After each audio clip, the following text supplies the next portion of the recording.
आज हम इस वीडियो में मानव भूगोल के जो मूल सिद्धांत हैं उनके बारे में अध्ययन करेंगे। तो मानव भूगोल के सार्थक अध्ययन के लिए हमें कुछ मौलिक सिद्धांत चाहिए और उन मौलिक सिद्धांतों को देखा जाए जो कि ये जो मौलिक सिद्धांत होते हैं ये मानव भूगोल के प्रत्येक अध्ययन में लागू होते हैं।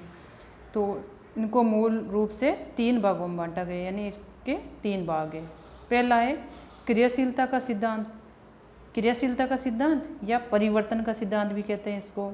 दूसरा है पार्थिव एकता का सिद्धांत, इसको अंतर संबंध का सिद्धांत भी कहते हैं। तीसरा सिद्धांत है क्षेत्रीय विभेदीकरण या क्षेत्रीय विविधता का सिद्धांत। तो आज हम क्रियाशीलता का सिद्धांत या परिवर्तन का सिद्धांत है उसका विस्तार पूर्वक अध्ययन करेंगे।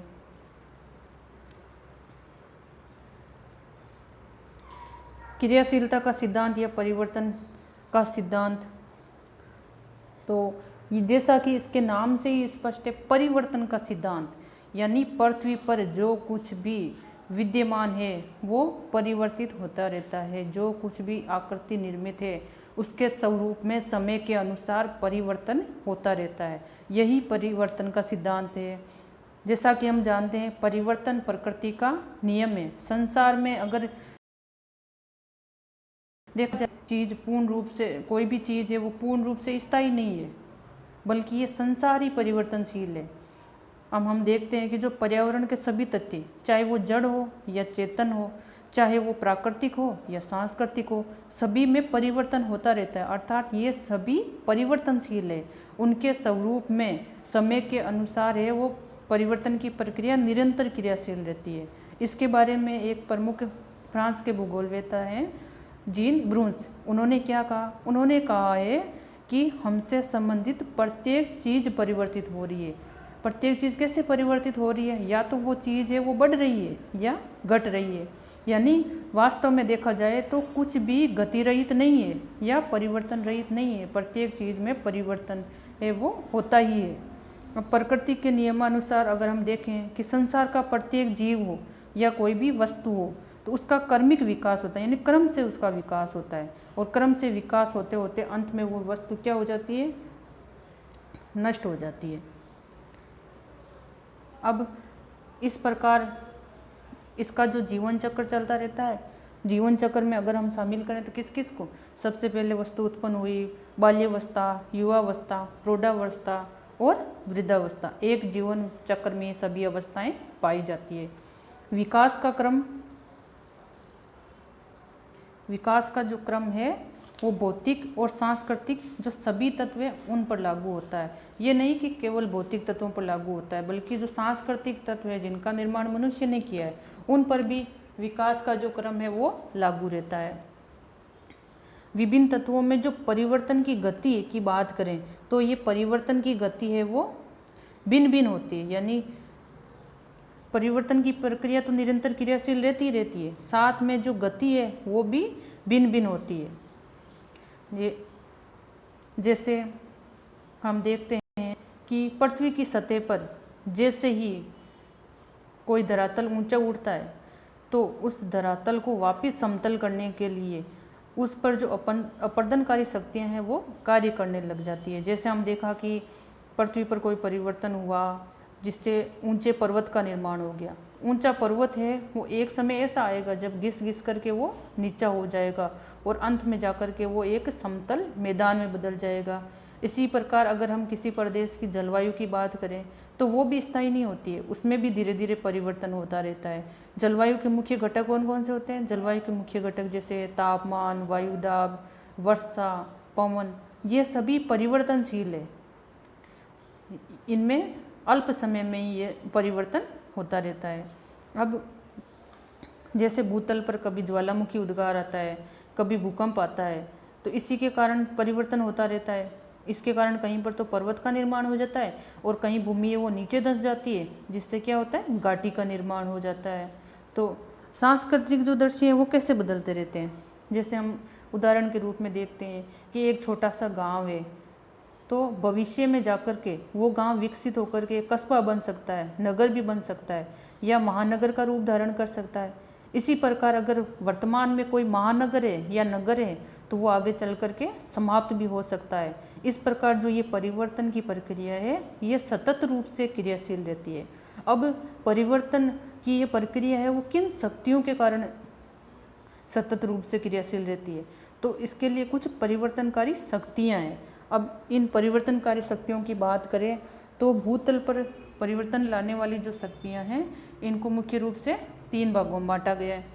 एक तो भौतिक शक्तियाँ, दूसरी जैविक शक्तियाँ और तीसरी मानव शक्ति। अब ये किस प्रकार से परिवर्तन लाती है तो हम इसका क्रम से अध्ययन करेंगे। तो भौतिक शक्तियाँ हैं यानी प्राकृतिक शक्तियाँ। तो ये भौतिक शक्तियाँ किस प्रकार से पृथ्वी या इसकी भू सतह पर परिवर्तन लाती है, तो इनमें देखा जाए तो सबसे पहले पृथ्वी की आंतरिक शक्तियाँ भी होती है। सौर ऊर्जा ये सूर्य की शक्ति है, वो भी परिवर्तन करती है। गुरुत्वाकर्षण शक्ति है वो भी महत्वपूर्ण है। तो हम सबसे पहले अध्ययन करेंगे पृथ्वी की आंतरिक शक्ति है वो किस प्रकार से परिवर्तन लाती है। पृथ्वी की आंतरिक शक्तियाँ होती है वो भूतल पर असमानता उत्पन्न करने का ही प्रयास करती है। ये जो भौतिक शक्तियाँ होती है, जैसे हम उदाहरण के रूप में देख लें कि ज्वालामुखी उद्गार हुआ या भूकंप आया, तो ये कैसे परिवर्तन वाली शक्तियाँ हैं जो अचानक से ही एकाएक ही उसमें भूतल में परिवर्तन ले आती है और ये परिवर्तन ये अल्प अवधि में ही प्रकट हो जाता है। इसी प्रकार से आंतरिक शक्तियों में दीर्घकाल वाली शक्तियाँ भी है जिनसे परिवर्तन है वो बहुत मंद गति से होता है। जैसे हम देखते हैं कि वलित पर्वतों की जो उत्पत्ति होती है वो बहुत समय यानी उसमें बहुत ज़्यादा समय लगता है, दीर्घ काल तक परिवर्तन होता रहता है, तब जाकर के वलित पर्वतों का निर्माण होता है। तो ये पृथ्वी की आंतरिक शक्तियाँ हैं। तो इस प्रकार से ये धरातल पर परिवर्तन लाई, ये धरातल को कहीं पर तो ऊंचा उठा देती है और कहीं पर नीचा कर देती है। इसी प्रकार से हम सौर ऊर्जा या सूर्य शक्ति का वर्णन करेंगे कि सूर्य की जो शक्ति है वो किस प्रकार से परिवर्तन करती है। सूर्य है वो शक्ति का महापुंज है। ये पृथ्वी की सतह पर और इसके वायुमंडल में जो भी समस्त परिवर्तन होते हैं उन सब का नियंत्रक है। जो पृथ्वी का गोल आकार है, इसकी दैनिक और वार्षिक गतियाँ हैं, पृथ्वी जो अपनी दूरी पर झुकाव है, उसके परिणाम स्वरूप जो सूर्य तप जो पृथ्वी पर प्राप्त होता है उसका जो वितरण है उसमें असमानता पाई जाती है। यानी पृथ्वी की सतह पर सभी जगह सूर्य तप है वो एक समान नहीं पाया जाता है। तो सूर्य तप यानी तापमान है वो इसका असमान वितरण होता है। असमान वितरण के कारण वायुदाब में भिन्नता होती है। इससे पृथ्वी के जो समस्त जीवधारी है उनका जीवन प्रभावित होता है। इसी प्रकार पृथ्वी की सतह पर होने वाले जो समस्त परिवर्तन है उसका आधार और नियंत्रक क्या है, सूर्य ही है। अब ये जो सूर्य है ये किस प्रकार से प्रभावित करता है, अगर देखें तो किसी स्थान को तापमान को प्रभावित करने वाला यानी सभी जगह पर जो तापमान है वो बराबर क्यों नहीं होता है। इसको प्रभावित करने वाले कारकों में उस स्थान विशेष की अक्षांशीय स्थिति हो सकती है, उस स्थान विशेष की सागर तल से ऊंचाई, सागर से दूरी, दिन का समय, मेघाच्छादन है, उसकी मात्रा, प्रचलित पवने, ये सब उसको प्रभावित करने वाले कारक हैं। इसी प्रकार से हम गुरुत्वाकर्षण शक्ति का अध्ययन करेंगे। तो गुरुत्वाकर्षण शक्ति क्या है, यह एक अदृश्य शक्ति है जिसमें पृथ्वी अपनी सतह पर या उसके ऊपर स्थित जो वस्तुएं हैं उनको अपने केंद्र की ओर आकर्षित करती है। केंद्र की ओर आकर्षित करती है तो इससे भूतल के जो विभिन्न भाग हैं उनमें संतुलन स्थापित रहता है। तो इस प्रकार जो गुरुत्वाकर्षण की शक्ति है वो भूतल के जो विभिन्न भाग है उनमें संतुलन स्थापित करने का कार्य करती है। जो गुरुत्वाकर्षण शक्ति है उसी के कारण ही जो जल है वो सदैव ऊंचाई से नीचे की ओर प्रवाहित होता है। इसी प्रकार इस शक्ति के कार्यशील होने के कारण जो वायुमंडल है उसकी निचली परतों में वायुदाब है वो अधिक होता है, गुरुत्वाकर्षण शक्ति के कारण ही। अब हम देखेंगे जैविक शक्तियाँ। जैविक शक्तियाँ भौतिक शक्तियों के समान ही जो जैविक शक्तियाँ हैं जिसमें पेड़ पौधे और पशु या जीव जंतु इनको शामिल करते हैं, तो ये भी धरातल में परिवर्तन लाने में सदैव संलग्न रहते हैं, यानी ये भी परिवर्तन करते रहते हैं। किस प्रकार से? जैसे हम देखें कि कहीं पर वृक्षों की मात्रा अधिक है तो उन वृक्षों की जड़ों के दबाव से, यानी जैसे पहाड़ी इलाकों में वृक्ष है तो उनके दबाव से जो चट्टानें होती है वो टूटती फूटती रहती है, और ये जब ये चट्टानें होती है वो एक समय के बाद टूटने फूटने के बाद में मिट्टी में परिवर्तन होती है। तो इस प्रकार चट्टानें है वो मिट्टी में परिवर्तन हुआ, तो इस प्रकार से वृक्षों ने उसमें सहयोग किया। इसी प्रकार जीव जंतु और जो पशु होते हैं वो भूमि को पैरों से खोद कर या उनमें गरोंदे बनाकर ये भी धरातल में स्वरूप में परिवर्तन लाते रहते हैं। इसी प्रकार हम देखेंगे मानव शक्ति। मानव शक्ति है वो किस प्रकार से परिवर्तन लाती है। मनुष्य भी एक भौगोलिक कारक है और क्रियाशील शक्ति है जो प्राकृतिक तत्वों है उनको निरंतर परिवर्तित करके अपने सांस्कृतिक वातावरण करता है। जैसे उसने ऊंचा नीचा धरातल है उसको समतल करके सड़कें बनाई है, कहीं पर नदियों पर पुल बनाए हैं, उनसे नहरें निकाली है, और जो खनिज पदार्थ पृथ्वी के अंदर पाए जाते हैं उनको भी खोद करके बाहर निकाला है, कहीं पर गांव और नगर बसाए हैं। ये सब कार्य शक्ति और कौशल के परिणाम है जो कौन करता है? मनुष्य करता है। इस प्रकार हमने देखा कि मनुष्य भी जो प्राकृतिक दृश्य है उसको बदल देता है, दृश्य को बदल करके वो अपने सांस्कृतिक भूदृश्य का निर्माण करते हैं। तो हमने देखा परिवर्तन का सिद्धांत और क्रियाशीलता का सिद्धांत है वो निरंतर चलता रहता है। अब इसकी सार्वभौमिकता देखते हैं कि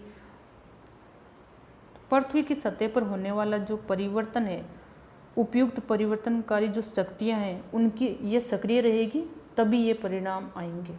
यानी भौतिक, जैविक और मानवीय सभी तत्व क्या होते हैं? परिवर्तनशील होते हैं। अब भूतल पर जैसे सबसे ऊंची भू आकृति जिसको पर्वत, जैसे पर्वत है तो सामान्यतः उसको क्या माना जाता है कि वो स्थिर है और अचल है, किंतु वो पर्वत भी क्या है? परिवर्तनशील है। यानी उस पर्वत का भी स्वरूप है वो समय के साथ साथ बदलता रहता है। कैसे बदलता रहता है? जब पृथ्वी की आंतरिक शक्ति कार्य करती है तो पर्वतों की उत्पत्ति होती है और धीरे धीरे वो विकसित होकर के सर्वोच्च ऊंचाई तक ऊपर उठते हैं। कालांतर वापिस से इनके ऊपर अपर्दनकारी शक्तियाँ कार्य करने लगती है तो ये किस में बदल जाते हैं? ये समतल मैदान में बदल जाते हैं। इसी प्रकार से हम देखते हैं कि नदियाँ किस प्रकार से परिवर्तन करती है। तो नदियाँ है वो गहरी घाटियाँ, गोर्ज, जलप्रपात, तीव्र ढाल ऐसे स्थल रूप बनाती है, क्योंकि नदियाँ है वो पर्वतों से निकलती है और इनका भी एक निश्चित जीवन चक्र होता है। ये पर्वतीय क्षेत्र से उद्गम होकर के छोटी छोटी जलधाराओं के रूप में बहते हुए अंततः समुद्र में मिलती है। तो ये जो नदियाँ होती है ये युवावस्था में होती है तो उस समय ये गहरा कटाव करती है। गहरा कटाव करने के कारण गहरी खाइयाँ, बोल दे घाटियाँ, गोर्ज, जलप्रपात इनका निर्माण करती है। फिर नदियाँ हैं वो मैदानी भाग में पहुँचती है, तो मैदानी भाग में पहुँचती है तो वो प्रौढ़ अवस्था में पहुँचती है और अब ये क्या करने लग देती है? ये थोड़ी चौड़े रूप में बहने लगती है, तो ये चौड़े कटाव करने लगती है जिससे बाढ़ के मैदान निर्मित होते हैं। ये नदी विसर्ग जिसको मियांडर कहते हैं या नदी वेदिका ये सब निर्मित होते हैं। और जब नदी सागर या मुहाने के निकट पहुँचती है, उसमें मिलती है, तब वो वृद्धावस्था होती है तो उसकी जो अपर्दनात्मक शक्ति होती है यानी काटने की घिसने की वो समाप्त हो जाती है और अपने साथ जो वो मलबा बहाकर लाई है उसका वो जमाव करती है उस क्षेत्र में, तो उससे क्या डेल्टा का निर्माण होता है। तो इस प्रकार से नदी है वो युवावस्था से वृद्धावस्था की अवस्था पार करती है। अब हम देखें वायुमंडल में जो दशाएं हैं क्या वो भी एक जैसी रहती है? वो बदलती रहती है, यानी जो ताप है वो उसका वितरण असमान होने के कारण भूतल पर तापमान में, वायुदाब में, हवाओं की जो गति है, दिशा है, आर्द्रता है, इनमें परिवर्तन होता रहता है। और दीर्घकाल देखा जाए तो उसमें जलवायु भी बदल जाती है। जैसे दीर्घकाल में हिमयुग और हिमयुग की जो क्रमिक आवृत्ति है वो किसके कारण हुई है? वो जलवायु परिवर्तन के कारण, यानी हिमयुग आना फिर अंतर हिमयुग का आना, इसका कारण क्या है? जलवायु परिवर्तन।